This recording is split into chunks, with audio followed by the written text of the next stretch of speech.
Média. Aimez, partagez et abonnez-vous.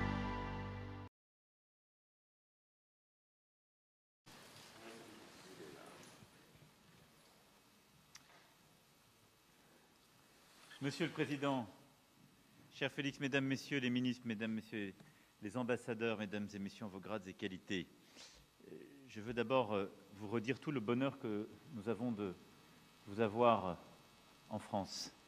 Monsieur le Président, je sais que les premiers jours, les premières heures de cette visite se sont magnifiquement passées et d'ailleurs traduisent, je dirais, la complétude de nos relations et de nos ambitions.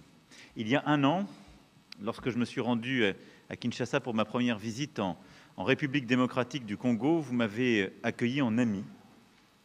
Je ne l'oublie pas, et ce jusqu'à Bandal.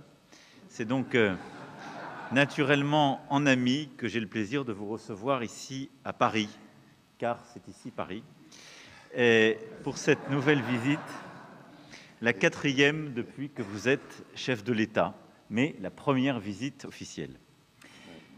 Et je me réjouis de cette visite car elle témoigne de l'attachement qu'il y a entre nos deux pays dans des moments difficiles, il faut bien le dire, que vous vivez. Monsieur le Président, l'année dernière à Kinshasa, nous avons discuté des pistes de renforcement de ce partenariat bilatéral et je voudrais évoquer tout le chemin parcouru.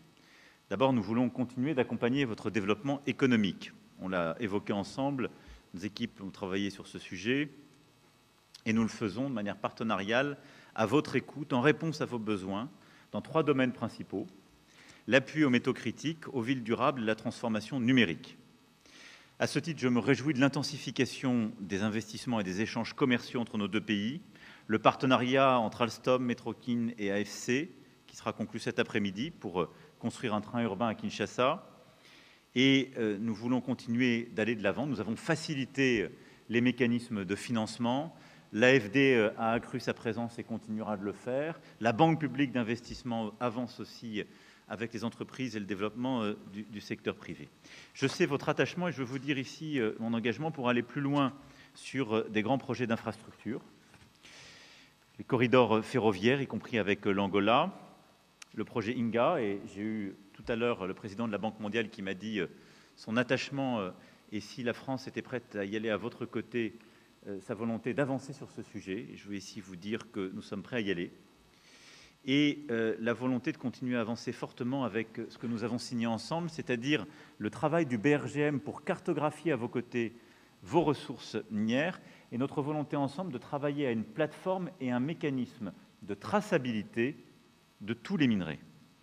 Et ce mécanisme que vous appelez de vos voeux, c'est celui que nous soutenons, celui qui permet de lutter efficacement contre les trafics pour tous les minéraux critiques, celui, par exemple, comparable au processus de Kimberley pour le diamant qui existe aujourd'hui. Nous sommes volontaires pour avancer sur cette ligne, comme nous avons commencé à en poser les jalons lors de ma visite donc de l'année dernière. Nous souhaitons aussi poursuivre les discussions pour une convention fiscale bilatérale. Nous avons lancé également une communauté Afrique-France Entrepreneurs à Kinshasa la semaine dernière pour rapprocher les jeunes entrepreneurs français et congolais. Tout avance et nous voulons donc aller encore plus loin sur le plan économique. Je sais que vos discussions de cet après-midi contribueront fortement. Deuxièmement, la France déploie son action en appui de la population congolaise. Nous le faisons dans le sillage des actions que vous portez, Monsieur le Président, particulièrement en faveur de la jeunesse et des territoires. Depuis 2022, sur un horizon de 3 ans, nous avons engagé ensemble pas moins de 500 millions d'euros dans votre pays pour des projets concrets en matière de santé, d'éducation, d'enseignement supérieur et de recherche, de formation professionnelle, d'entrepreneuriat culturel ou encore de sport. Une fois ces engagements respectés, et ils le seront bientôt, je souhaite que nous puissions signer prochainement un nouveau protocole pluriannuel. Je veux ici saluer les initiatives concrètes pour la jeunesse. J'en prendrai 2 à titre d'exemple.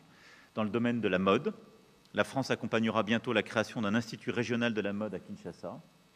Et dans le domaine sportif également, nombre de grands sportifs congolais jouent en France, à commencer par le capitaine des Léopards, Chancel Memba, à qui je souhaite le meilleur pour le match de jeudi avec l'OM. Et nous voulons développer notre coopération sportive et allons soutenir la mise en place d'un institut national du sport à Kinshasa sur le modèle de l'INSEP en France. Ce projet vous avait été présenté, je le sais, hier, en marge d'un grand match de football qui s'est tenu à Clairefontaine. Troisièmement, la France voit dans la RDC un partenaire clé dans la protection des trésors que nous avons en partage. La forêt du bassin du Congo est l'un des poumons de notre planète. Nous avons lancé, lors de la COP28 de Dubaï, un partenariat pour les forêts, la nature et le climat, ensemble aux côtés des États-Unis et de l'Allemagne, pour mutualiser les appuis financiers et techniques. Et je me réjouis que votre pays ait accepté de faire de Kinshasa la capitale hôte de la prochaine conférence des parties du partenariat pour les forêts du bassin du Congo, co-organisée avec le Gabon et la France. L'autre trésor que nous avons en partage avec les forêts, c'est la langue. La RDC est le premier pays francophone au monde. La francophonie est un trésor en partage, communauté de valeurs, de solidarité, dynamique et créative, et je suis à cet égard heureux de pouvoir vous réaccueillir lors du sommet de la francophonie en octobre prochain. Quatrièmement, nous voulons défendre la consolidation de la souveraineté de votre pays. C'est l'objectif de notre excellente coopération de sécurité et de défense. Le ministre des Armées se rendra donc prochainement dans votre pays sur la base des échanges que nous avons eus pour consolider en particulier les initiatives en termes de formation, mais aussi capacitaires que nous pourrions prendre pour renforcer justement cette souveraineté. C'est ce qui s'est manifesté à travers notre soutien à la création d'une école de guerre à Kinshasa, par notre appui à la formation d'une brigade de combat en jungle de votre armée. Cette dynamique, nous voulons la poursuivre. Elle est clé, y compris pour donner une crédibilité à ce partenariat minier et au retour plein et entier de votre souveraineté dans toutes les régions de votre territoire. Et c'est pourquoi nous voulons être à vos côtés pour ces objectifs de défense et de sécurité. Et donc le ministre des Armées fera le suivi dans les prochaines semaines en se rendant à vos côtés. Enfin, votre visite intervient, je l'ai évoqué, dans un contexte particulièrement tragique pour le peuple congolais. Nous en avons évidemment longuement parlé avec le président à l'instant. La population de l'Est de la RDC souffre depuis maintenant 3 décennies des conflits armés, des déplacements de population et des ingérences étrangères. La France continuera à se battre pour qu'elle ne soit pas oubliée et qu'une solution soit trouvée. Et vous recevoir, passer le temps que nous avons passé à parler en détail de ce qui se joue, c'est aussi redire très clairement qu'il ne peut pas y avoir de double standard et que nous qui défendons l'intégrité territoriale en Europe, nous la défendons aussi sur le continent africain. Dans ce contexte particulièrement douloureux, je veux évidemment réexprimer notre solidarité avec le peuple congolais et rappeler ici la position de la France. D'abord, la France ne transigera jamais sur l'intégrité territoriale et la souveraineté de la RDC. Ensuite, nous n'avons aucune difficulté à pointer les responsabilités. Je vais le dire avec la plus grande clarté possible, la France condamne fermement l'action de tous les groupes armés, et particulièrement l'offensive du M23, qui doit cesser les combats et se retirer de l'ensemble des territoires qu'il occupe. Tous les groupes armés, je dis bien tous, doivent être désarmés progressivement, démobilisés. Et c'est un recours plein et entier à votre souveraineté qui doit s'en suivre. Le Rwanda, je l'ai redit au président Kagame dans un échange récent, doit cesser son soutien au M23 et retirer ses forces du territoire congolais. Je lui ai redit et je le rappellerai dans les prochains jours. Et l'urgence est à la désescalade. Il est également important, dans le même temps, de lutter contre les discours de haine et l'action des anciens génocidaires du FDLR. Et je veux vous remercier pour les engagements très clairs que vous avez pris, pour à la fois agir de manière très concrète et assumer politiquement la lutte contre les FDLR, et nous engager la communauté internationale et les forces onusiennes pour accompagner le processus, évidemment, de DDR de cette force. Aucune de ces forces n'a quelque légitimité que ce soit. La seule force armée qui peut et doit opérer sur votre territoire, ce sont les forces armées de la RDC. La France salue l'engagement de la RDC à mettre fin aux agissements du FDLR, l'encourage à mettre en œuvre cet engagement, et nous sommes avec plusieurs autres alliés à vos côtés, vous le savez, pour mettre en œuvre cette avancée. Enfin, la France s'est attachée aux processus diplomatiques régionaux. Nous pensons que la priorité doit être au dialogue et à la recherche d'une solution diplomatique sous l'égide du président angolais Lourenço. Et nous soutenons cet agenda. Je souhaite qu'il puisse maintenant porter ses fruits de manière très concrète sur le plan justement des décisions sécuritaires et politiques. Et j'ai dit au président, nous allons très fortement l'appuyer, nous réengager, et je souhaite que d'ici à la fin de l'été, nous puissions avoir des initiatives pleinement conclusives pour sortir de la situation que vous connaissez depuis trop de temps. Voilà, Monsieur le Président, cher Félix, ce que je souhaitais dire aujourd'hui. Je tiens une nouvelle fois à saluer votre présence, qui est celle d'un ami, du président du plus grand pays francophone au monde, mais aussi du président d'un grand pays d'Afrique où se jouent beaucoup des questions sécuritaires, mais aussi beaucoup des questions de développement économique, naturel, et que nous accompagnons et accompagnerons dans la durée. Vous pouvez compter sur la détermination de la France. Merci beaucoup, Président. Merci beaucoup, Monsieur le Président, cher Emmanuel. Merci d'abord pour l'accueil qui me rend un peu jaloux, parce qu'à Kinshasa, on n'avait pas fait pareil. Là, je crois que la France nous a battus, donc nous avons une revanche à prendre. Et donc, vous êtes cordialement à nouveau invité en République démocratique du Congo, cher ami. Merci également, je crois que le Président a tout dit, je ne vais pas revenir sur les détails de nos discussions, mais ce qui a le plus retenu mon attention, c'est l'engagement encore plus grand de la France aux côtés du peuple congolais, surtout dans ce que nous subissons comme guerre injuste qui nous est imposée par le Rwanda, qui soutient le M23. Et je pense qu'avec les discussions qu'on a eues aujourd'hui, une lueur d'espoir pointe à l'horizon. On peut compter, je peux le dire, c'est un risque que je prends, mais je l'assume. On peut dire qu'on peut compter sur la France qui sera à nos côtés pour trouver cette paix. Parce que de la paix dépendra maintenant beaucoup d'autres choses, notamment le développement par l'investissement des opérateurs économiques français dans tout ce qu'il y a comme opportunité à saisir en République démocratique du Congo. Ici, on a parlé des minerais critiques, mais on a également parlé des infrastructures et principalement du grand projet d'Inga, ce projet qui me tient à cœur et qui a beaucoup d'intérêt manifesté en ce moment. Et la France veut être aux premières loges pour nous accompagner dans la réalisation de ce projet. Je crois que nous avons eu une très très belle discussion et moi de mon côté je peux dire j'ai eu un excellent séjour. Avant de rencontrer le président Macron, j'ai rencontré plusieurs représentants de la classe politique française, des institutions françaises, et ça s'est très très bien passé au Sénat, à l'Assemblée nationale et ce matin au ministère de la Défense. Je repars très satisfait et très optimiste quant à l'avenir des relations franco-congolaises. Que vivent d'ailleurs ces relations franco-congolaises. Monsieur le Président, encore une fois, merci. Merci.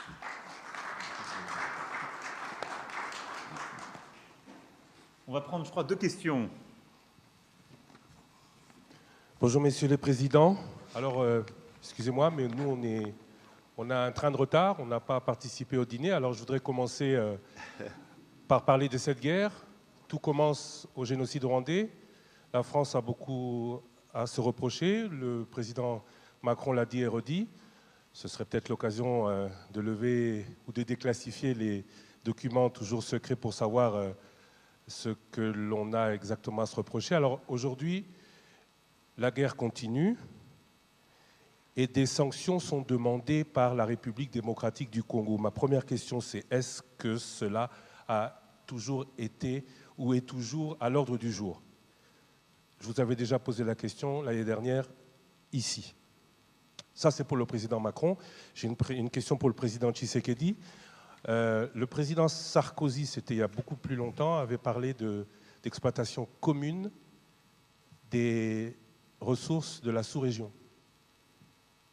Jusqu'où n'irez-vous pas pour obtenir la paix? Est-ce que avoir cette paix, pour vous, aura aussi le prix de concession demandé par d'autres pays, et particulièrement le Rwanda? Je vous remercie. Sur les sujets, merci beaucoup pour votre question, sur les sujets mémoriels que vous avez évoqués,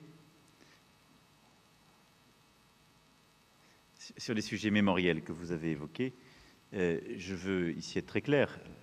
Il y a un exercice inédit, pas simplement de transparence, mais scientifique qui a été conduit à ma demande. J'ai mandaté le professeur Nucléaire avec toute une commission d'experts reconnus, indépendants, qui, pendant de longs mois, ont fait un travail sur la base duquel j'ai prononcé le discours de 2021, qui est le seul discours et les seuls mots qui ont autorité en la matière. Il y a ensuite un travail historique et historiographique qui se poursuit, et tout a été mis à disposition avec un dialogue et d'ailleurs même un changement de nos règles à la lumière de ces demandes. Donc je vous renvoie là aux travaux de la commission Duclerc, à mon discours de mai 2021 sur ce sujet. Maintenant, je parle d'avenir. Sur la situation, notre volonté, c'est de la régler d'un point de vue militaire, sécuritaire et d'un point de vue politique, car tout se tient. Et vous avez raison, la situation que connaît l'Est de la RDC étant enquistée au fond depuis 3 décennies, et certains ont pris des habitudes, il faut bien le dire, et elle suppose d'avoir une réponse à l'égard de tous les groupes armés. C'est pourquoi je vais ici être très clair, puisque vous m'interrogez de manière générique sur la question des sanctions. La France, d'abord, a condamné publiquement les agissements rwandais à l'est de la RDC, et ce, à plusieurs reprises depuis la fin 2022. Nous avons aussi pris des sanctions. Au niveau européen, c'est parce que la France a plaidé justement pour le renforcement du régime en vigueur en décembre 2022 que des mesures restrictives individuelles inédites ont été prises 6 mois plus tard à l'encontre des groupes armés congolais M23 et FDLR et d'un officier rwandais impliqué sur le terrain au Nord Kivu. Nous continuerons à explorer cette voie à chaque fois qu'elle sera nécessaire. On a d'ailleurs parlé très précisément avec le président de ce sujet. Pour le moment, nous considérons que, d'abord, on continuera à apporter des sanctions comme ça individuelles et ciblées en fonction des évolutions sur le terrain. Notre priorité, elle est à l'action DDR à l'égard de tous les groupes armés, réimplication des forces régionales onusiennes reconnues et acceptées par la RDC sur son sol, et avec un travail et des engagements que nous demandons au Rwanda. Et ce faisant, nous pensons que le dialogue et la recherche de la solution diplomatique et sécuritaire est plus efficace à ce jour. Mais rien ne doit être exclu, et nous ferons tout ce qui est utile à chaque étape, comme nous l'avons fait tous ces derniers mois et ces dernières années. Oui. Ce qu'avait dit le président Sarkozy il y a quelques années était peut-être sujet à débat en ce moment-là, mais je pense que beaucoup d'eau a coulé sous les ponts depuis lors. Et aujourd'hui, la situation est totalement différente. Je suis moi-même témoin vivant de ce que je vais dire. Lorsque je suis arrivé à la tête de ce pays, j'ai tendu la main à tous nos voisins. J'ai fait le tour, on en a 9, je les ai tous vus, particulièrement le Rwanda et l'Ouganda, pour tirer un trait sur nos tensions du passé. Et nous avons expérimenté ce dont avait parlé le président Sarkozy, c'est-à-dire cette coopération sur des projets, des joint ventures, une coopération qui allait mettre ensemble nos pays et déboucher sur le bien-être de nos populations. Mais j'ai été payé en monnaie de singe. Je ne vous l'apprends pas. Vous le savez, nous avons été poignardés dans le dos par le Rwanda qui, au lieu de se contenter de cette proposition que je faisais, qui allait garantir une transparence dans nos échanges et garantir aussi le principe gagnant-gagnant dans cette collaboration, ils ont préféré continuer ce trafic illicite qu'ils mènent sur le sang du peuple congolais. Et cela me rend donc plus réfractaire à l'idée de pouvoir rééditer cette expérience. En tout cas, du moins, tant que sera à la tête de ce pays le le président Kagame. Peut-être que les choses évolueront, qui sait, mais en ce moment, malheureusement, le rêve du président Sarkozy n'est pas réalisable en République démocratique du Congo. Bonjour, James André pour France 24. Alors au fond, j'ai une question qui est pour vous deux, présidents d'ailleurs. C'est-à-dire qu'en fait, on voit que le processus de Luanda patine depuis maintenant un an. On peut dire que la situation dans le Nord Kivu est pire aujourd'hui qu'elle ne l'était il y a un an avec le M23 qui a avancé, qui entoure Goma. Il n'y a pas de dialogue. Vous venez finalement de le dire à l'instant, Monsieur Tshisekedi, vous ne voulez pas parler à Paul Kagame pour l'heure. Donc ma question est d'abord, pour vous, qu'est-ce qu'il faudrait pour que eh bien, vous vous mettiez à la table et que ces discussions puissent reprendre? Et Monsieur le Président Macron, je voudrais savoir si vous pensez aujourd'hui que la France, qui est engagée à la fois au Rwanda, on le sait, fortes relations diplomatiques et militaires, et avec la RDC, peut encore, on va dire, peser sur ce processus qui, on le voit, se porte très mal. Il y avait eu avant cela le processus de Nairobi, qui lui aussi s'était terminé en échec. Donc comment peut-on sortir de ce nœud, à la fois que peut faire la France et qui faudrait-il pour que vous alliez parler à M. Kagame? Mais vous l'avez dit, monsieur le journaliste, en parlant de Goma, vous avez dit que Goma est presque totalement asphyxié. C'est fait exprès parce qu'ils ont profité d'un moment d'accalmie, moment que nous avons saisi pour donner la chance à la paix, à la demande de nos partenaires, pour avancer leurs troupes et ainsi essayer de couper la ville de Goma de tout approvisionnement, l'asphyxier et donc pouvoir la prendre. Je peux vous garantir que nous sommes en train de travailler pour que cela n'arrive pas. Et tant que cette situation sera comme elle est, ce sera impossible de parler. Vous ne pouvez pas parler avec quelqu'un qui vous maintient le couteau à la gorge. Ce n'est pas possible. Donc, vous avez compris, pour avoir l'éventualité ou la possibilité de discussion, il faut que la situation évolue, c'est-à-dire il faut que l'armée rwandaise qui actuellement se trouve sur le sol de mon pays et non le M23, parce que le M23 c'est une coquille vide que le Rwanda brandit, il faut que l'armée rwandaise ait quitté le sol congolais. Alors à ce moment-là, oui, ce sera possible de discuter, mais discuter pour désormais s'entendre sur le fait que le Rwanda n'a plus rien à venir faire en République démocratique du Congo au niveau militaire. D'abord, je voudrais défendre quand même le travail qui est fait par l'Angola et son président, parce que je peux toujours critiquer les processus, mais enfin, il a le mérite d'exister et il n'y a pas beaucoup de concurrents. Donc l'engagement du président Lourenço est une chance pour la sous-région et je crois vraiment pouvoir le dire pour la RDC aussi. Et il le fait avec beaucoup d'engagement, de courage et de ténacité.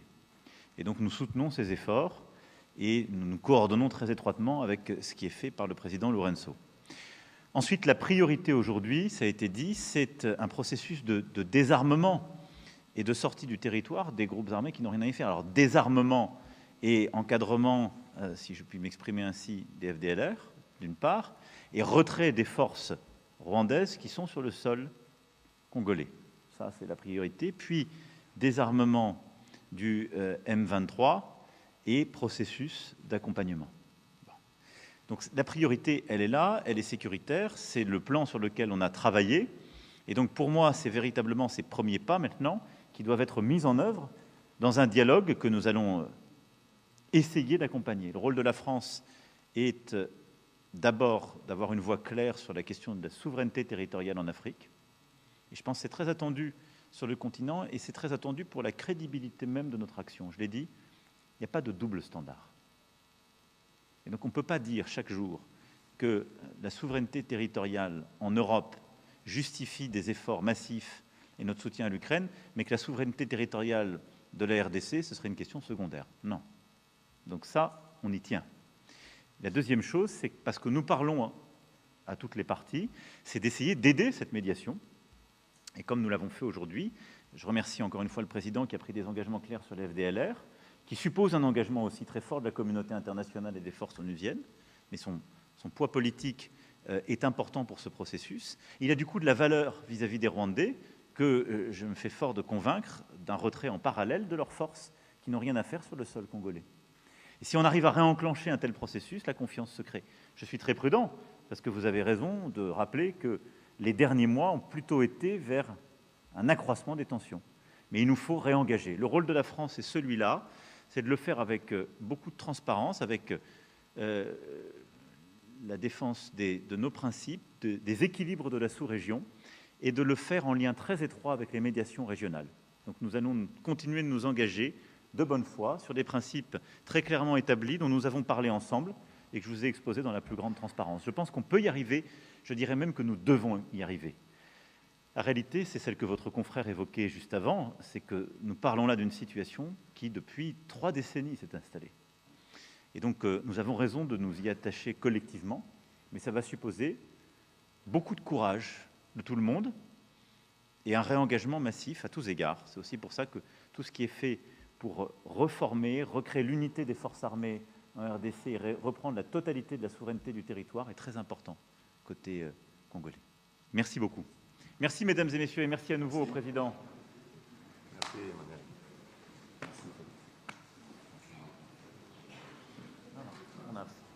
Exactement.